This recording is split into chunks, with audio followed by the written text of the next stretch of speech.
Happy New Year's! Happy 2024! I'm here live at the Winter Classic. I'll talk about that, and I'll talk some Ducks hockey on this edition of Locked On Anaheim Ducks.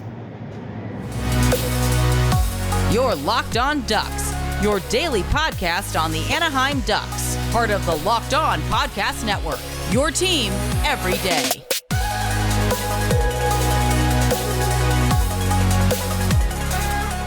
Welcome to Locked On Anaheim Ducks, part of the Locked On Podcast Network. I'm your host, Jason JD Hernandez. I've been covering hockey for well over a decade, and today's episode is brought to you by Gametime. Download the Gametime app, create an account, and use code LOCKEDON for $20 off your first purchase. So I'm here in Seattle for the Winter Classic, and I'll talk more about that on the final segment of this show. But we're going to kick off the new year of Locked On Ducks talking about the same old stuff that have been plaguing the Ducks pretty much all year and all season long. And that is, I don't want to say defensive indifference, but there was definitely some lapses on the game on New Year's Eve against the Edmonton Oilers. Now, I did actually have to go back and watch this one. Obviously, New Year's Eve, I was busy. New Year's Day, I was out at T-Mobile Park pretty much all day. Just super busy with everything. And now that I'm finally sitting down, I'm going to record one episode from here, and then we'll be back with our regular episodes on Thursday. But ooh, that was hard to watch, and knowing it was hard to watch to begin with because I knew the score was bad. And I knew that there was some bad lapses in the entire game. I didn't think it was that bad. John Gibson played okay for a good portion of the game. And then he just got worse and worse as the game went on, including that final goal where he just let it slip in. He probably wants that one back. But I guess my takeaway is just same stuff every year. I even got a DM saying we're ending 2023 the way we started it. No defense, giving up a lot of goals, and playing bad hockey. Well, yeah, I know it's lather, rinse, repeat. Part of it is, where was the defense on some of these plays? Where was the back check on some of these plays? Because there were times where the back check just did not exist. And these are not really problems that can be fixed. I mean, these are fundamental problems. They can be fixed, but on some plays, it looks like there's maybe some things that cannot be fixed. And I think that's going to be a problem for the Ducks moving forward, is there needs to be a bigger, I guess, I don't even know what I want to say about that, but they need to build back on some fundamentals. And this is part of having a group that has not played together. This is part of having a young-ish group. I mean, let's face it, the Ducks are still a very young team, and some of those players are still learning. Some of the rookies are still learning from their mistakes, especially in this one. I spotted at least a couple, not a couple dozen, but there was a couple mistakes between the young players, the young defensemen especially of the Ducks. Minty didn't have a great game. Jamie did not have a good game at all. Drysdale, I thought, may have missed a couple of assignments here and there. This was definitely, I don't want to say definitely, but it was one of his worst games. And especially when you have a fast team like the Edmonton Oilers, where they are built on speed and they are built on just being relentless with their especially first three lines. They're very relentless in getting towards the puck, winning those puck battles. And Drysdale needs to not get lost in those kind of changes. So I would call this game a learning experience. That's what I'm going to call it. But it was just bad all around. Folks, I'm not going to sugarcoat it. When you lose by that score, there's going to be some growing pains. And this is going to be like this for most of the season. Now, did I like the roster that went out? Not necessarily. I think Jackson Lacombe would have been fine in this game, but having Drysdale and Minty just looked not that bad, but they did not look good in this game. This was a game that proves that the young guys are still learning, and they are missing a couple of key guys too, by the way. Lacombe didn't play; he was a scratch. This is the kind of game where they miss Leo Carlson, even though Carlson is still learning. There's still some stuff missing, and they're also missing Troy Terry, by the way. Troy Terry was out on this game, and they were kind of missing an offensive spark for a lot of this game. So I think once everyone is back, maybe that'll help marginally. But defense has got to put it together. They've got to look out for each other a little bit more, and maybe just focus on, having a forecheck, a solid forecheck, which they did in the first period. They need to have a solid back check all game long. That was very evident in this game. All right, we're going to head to the first intermission. I'm going to talk about the last game. We'll get to that on the other side. Now a brief word from Gametime, the Gametime app where you can get your last second tickets at low prices without any stress. I have used the Gametime app several times. I've used it for baseball games, and I've gotten last minute tickets. They also have flash deals, zone deals, views from pretty much every seat in the stadium, arena, center, wherever it is you want to go. And they have a lowest price guarantee, event cancellation protection, job loss protection, etc. So if you want to take the guesswork out of buying tickets with Gametime, download the Gametime app, create an account, and use code LOCKEDON for $20 off your first purchase. Terms apply. Again, create an account and redeem code LOCKEDON for $20 off. Download Gametime today. Last minute tickets, lowest price guaranteed. Welcome back to Locked On Anaheim Ducks, part of the Locked On Podcast Network. Once again, you're locked in with Jason JD Hernandez. Let's talk about this stupid game between the Ducks and the Oilers on New Year's Eve night. What more can I say? The Ducks just got blitzed. I mean, absolutely blitzed on this one. I'm going to go, beginning to end. First goal, okay, that was an okay goal. Ryan McLeod from Warren Fogle, that one was nice. The first Ducks goal from Max Jones. So Max Jones was already starting to have a strong start to the game. He was starting to throw a couple of hits, throw a couple of checks. He was very, very active. He was especially active on the forecheck, but super active on the forecheck. And this is where I'm going to give my praise to Trevor Zegras. Zegras had a good first period. I will say that again. Zegras had an excellent first period. He was getting opportunities. Z was super, super aggressive on that play, stealing the puck, passing it right behind him to Ryan Strome, and a little, Max Jones action off of a juicy rebound made it 1-1. And that was the juiciest of rebounds that the Ducks were given on that one. So maybe that one could have been stopped. Maybe that one could have been saved. I wouldn't call it a gift goal, but I will say that Cal Pickard definitely helped the Ducks out on that one. So that tied things up at 1 goal apiece. And then everything fell apart after that. But I did love the aggressive play from Trevor Zegras on that one, so just thought I would give my kudos there. The Oilers' second goal. That's when the wheels began to fall off a little bit. But this was not Gibby's fault. This was not the Ducks' defense fault. This was the ref, and this was a fluke play that happened, right away. Ducks receive the puck. They try to pass it behind John Gibson, but it winds up hitting the ref. And I sit there going, what? What just happened? I mean, I'll give it to Brock McGinn for settling the puck and looking the other way to try to make a good pass. That's fine. But the ref just got in the way right there. I'm not going to say anything bad about the refs in this one. I'm going to be good. Ref got in the way. The ref, yeah. Nice assist from the ref on that one.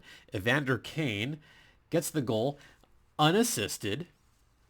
That made it 2-1 Oilers. Second period, wheels really began to fall off, and it became the Warren Foegele show. He got an assist and 2 goals on that one. The Leon Draisaitl goal to make it 3-1 in the second period. That was off of a ridiculously tight angle. That was a ridiculous angle. I like bad angle goals. I know there's a couple certain folks that work with the Ducks that they love. They love those kind of goals. Hat tip to Steve Carroll on that one. I know Steve Carroll loves those bad angle goals. And Draisaitl from almost the red line had very little room. But a nice pass, cross-ice pass from Darnell Nurse on that one.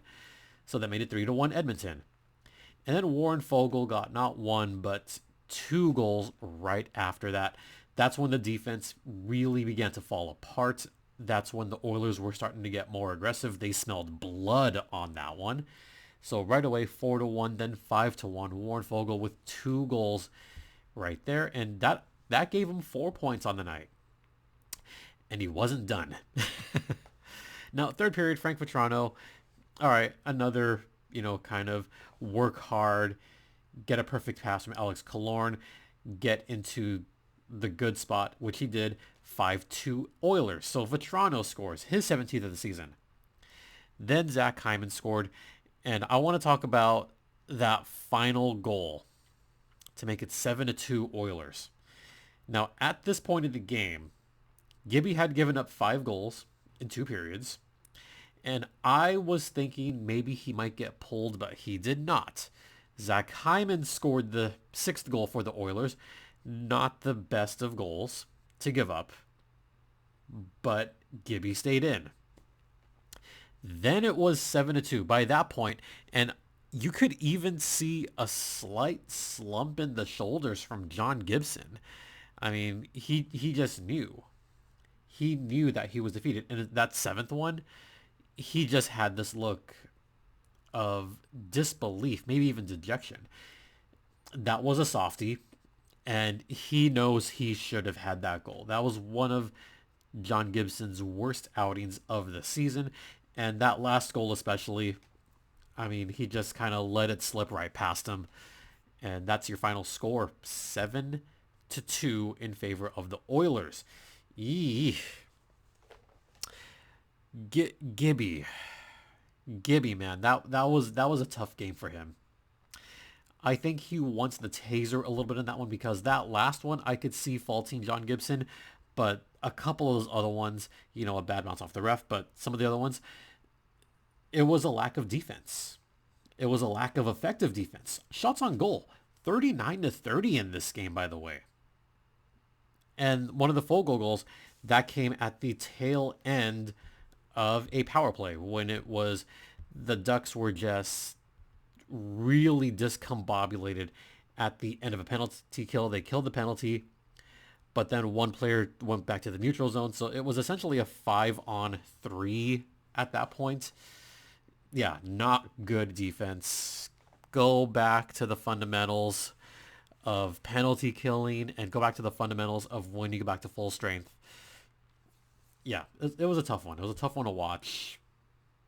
I don't want to talk about it anymore. So what we're going to do is head to the second intermission, and I'll talk a little bit about my time here because, hey, it's a big NHL event. It's worth talking about, right?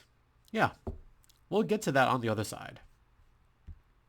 Now, a brief word from FanDuel, that is, right? It is a brand new year. The NFL regular season is wrapping up, but there's still time to get in on the action with FanDuel, America's #1 sportsbook. Right now, new customers can get $150 in bonus bets guaranteed when you place a $5 bet. That's $150 in bonus bets, win or lose. The app is so easy to use, And there are so many different ways to bet, like live same game parlays, find bets in the new Explore tab, make a parlay in the Parlay Hub, the best way to find popular parlays, and so much more. So visit fanduel.com/locked on and make your first bet a layup. FanDuel is the official sports betting partner of the Locked On Podcast Network. And please, folks, gamble responsibly. Welcome back to Locked On Anaheim Ducks, part of the Locked On Podcast Network. Once again, you're locked in with Jason JD Hernandez. So we're going to talk about the Winter Classic for the last segment here, and I'm wearing my little Winter Classic beanie here. It is a little bit chilly in Seattle. It's only 44 degrees. Woo, a little chilly. And I have the heater off because that makes noise. This is the premier event of the National Hockey League. I mean, you could talk about the All-Star Game being a premier event, but a couple of the last All-Star Games have fell flat, and I can justifiably say this because talking to a couple of people that are in the league, just kind of by accident, talking with a couple of the vendors, they all said the same thing. Last year's All-Star Game was kind of a bust by comparison. The crowds were not what they wanted. The crowds that came into Miami were not as big as they would have liked. So they would consider that kind of a bust. I think it'll be different this year in Toronto, but last year it just wasn't it. So then we enter into the Winter Classic and Stadium Series.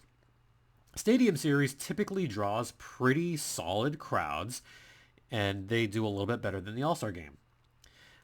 But the Winter Classic is a completely different beast because that is the one game, the one NHL game on the docket, and they usually have a pretty picturesque view, and the production of it is usually very good. So, you know, hat tips to everyone that worked on the NHL side, everyone that worked on the Seattle Kraken side, and just everyone that I know that works with the Kraken do a fantastic job, by the way. So shout out to everyone that works with the Kraken. You know, I'll just say it because I am employed technically by the Kraken because I'm employed by the Coachella Valley Firebirds, but they all just did a bang up job, especially with the production in the stadium. You had the speakers that were amplifying the sounds to the crowd. That was really cool. The events were fun too. You had the little fan fest just north of the Seahawks game. Now, I think the first night could have been a little bit better because they did it right after the Seahawks game and it just got crazy crowded. So that was a little bit strange to watch. But the event was really cool. You had the Stanley Cup, you had games, you had vendors. Shout out to S. Preston, who had some awesome art, which I will show just really quickly. This really cool slab of art. I like it a lot. It's super cool, guys. So if you haven't checked out S. Preston, check him out at some point. And I got some other little goodies. But yeah, event side was really cool. The weather was perfect. It did not rain. It didn't snow. It was cold. It got down to a brisk 40 degrees at one point, but you know, it was perfect. The air was a little bit dry. The ice was in pretty good condition until the end of the game, just because there was a slight breeze, not too bad, but it was very slight. And, you know, just the accumulation of all the snow, and it did thicken up a little bit, so it slowed down the ice, especially towards the end of the game. But overall, another fantastic job and one of the better Winter Classics, according to people that have worked multiple events. And they said this was one to remember. And the game itself, 3-0 Seattle Kraken win. The home crowd went absolutely nuts in this one. It was loud. It was electric. It may not have felt that way on the TV side, but for those that were there, I mean, it was, at one point, it was just deafening in there, especially when Joey Decord made save after save after save. Joey Decord, by the way, first ever Winter Classic shutout A 35 save shutout at that. Joey Decord was unreal in this one. I mean, but I'm used to it. I mean, I saw Joey Decord have shutout after shutout in Coachella Valley last season. So we know he was ready for this one. I mean, he was pumped. He was psyched. It was an event to behold. And of course, everyone here being Ducks fans. I know the Ducks fans were happy because they loved seeing the downfall of the Vegas Golden Knights. Look, I know that there are certain rivalries with the Ducks. The Ducks, and the Kings, the Ducks and the Oilers somewhat. And then there's Vegas. Yeah, Ducks fans do not like Vegas. I don't blame y'all for hating Vegas. So this one just felt super satisfying. Seattle win because Seattle's a fun team. But watching Vegas go down like that, chef's kiss. What a perfect Winter Classic. And also watching the local news, good for businesses too. A lot of street vendors, but also local restaurants were saying, yeah, when we had the MLB All-Star game, it felt kind of dead. But with the Winter Classic, it seemed like everybody descended upon Seattle to watch this event. It was super cool. Yeah, just definitely one to remember. And the NHL as a whole, I think, did a fantastic job with this one. So it is the biggest story of the NHL right now, is the Winter Classic and how well it went down. So again, kudos to everyone on the NHL, but also especially kudos to everyone on the Kraken side. Yep, all did a fantastic job. And also got to give a shout out to everyone that I ran into or everyone that I met either at the Winter Classic or the Fan Fest. There's some of you that were like, oh yeah, like we know who you are. So hey, really cool. Also saw some Ducks fans there. So shout out to the Ducks jerseys that I saw there. Saw a 25th anniversary jersey. Yeah, that's a good one. And also saw an OG Mighty Ducks jersey. Always love seeing that. By the way, I didn't see any current Ducks jerseys. Just saying. All right, I think we're going to wrap it up here. Going to go off and enjoy my extra day here in Seattle. So with that, I just want to say thank you all for watching. Thanks for listening. We will not have a show tomorrow. We'll be back on Thursday when I get back home. Actually, I'll be back home on Wednesday night. And Ducks are playing Toronto. Ducks could win that one. They could. I mean, Edmonton was a hot team. Seattle's a hot team. Toronto's not. They could beat Toronto. Possibly. Maybe. All right. You can follow me on X at StimpyJD. The show's X is at LO_Ducks. Or you could email me at lockedonanaheimducks@gmail.com. And once again, thank you all for your continued support. It is so greatly appreciated. And we'll see you in a couple days. For Locked On Anaheim Ducks, I'm Jason J.D. Hernandez saying have a great rest of the day wherever you are. Please remember to be safe out there, be kind to one another, and Ducks fly together.